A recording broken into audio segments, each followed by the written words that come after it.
जय हिंद, जय भारत। अच्छा बच्चों, आज हम पढ़ेंगे स्वर के प्रकार। किसके?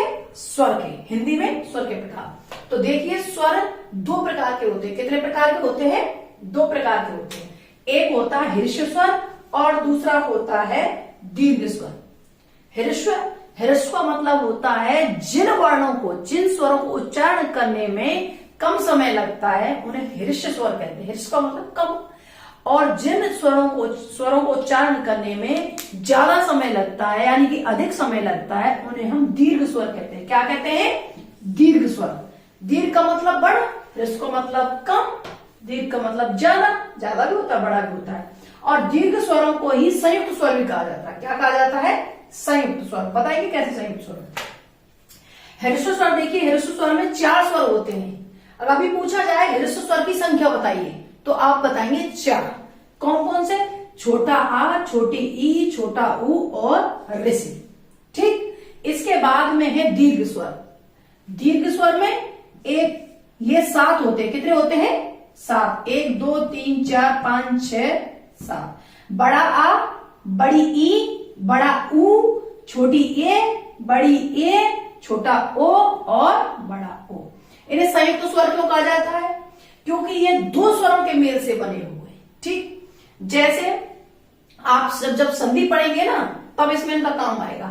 छोटे आ से आ मिलके बड़ा आ बना है। चाहे अब इसमें छोटा आ आगे भी आ सकता है या फिर बड़ा आ आगे भी आ सकता है, कुछ भी है, लेकिन ये संयुक्त स्वर है, 2 स्वरों को मिला के। ऐसे छोटी ई बनी है, ई मिला के, और छोटा ऊ, बड़ा ऊ भी ऐसे बना है, ऊ से ऊ मिलाया, छोटा ऊ मिला लो, बड़ा ऊ मिला लो, बड़ा ऊ मिला लो, छोटा ऊ मिला लो, ऐसे मिलके बने हैं।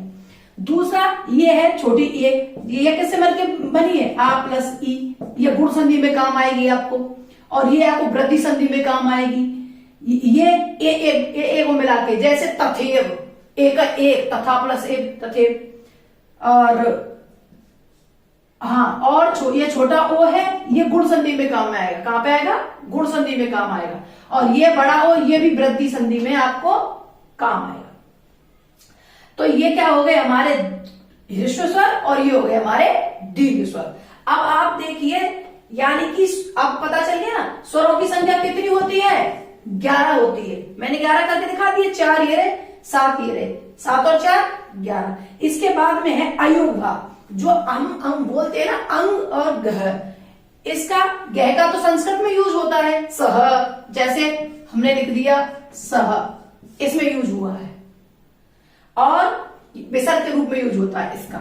और अयोग भाव, अयोग का मतलब आ मतलब नहीं, योग मतलब इनका योग नहीं होता, बहा मतलब जिन्हें बहन करना पड़ता है, यानी कि लेना पड़ता है, ढोना पड़ता है। जैसे हम जैसे खेत होता है, खेत में गेहूं होते हैं, लेकिन उसमें खरपतवार आ जाता है, उसी प्रकार है। बट इसमें ये अगर हम इनको कई जगह पर नहीं जोड़ेंगे तो उस अर्थ का, शब्द का अर्थ ही नहीं निकलेगा।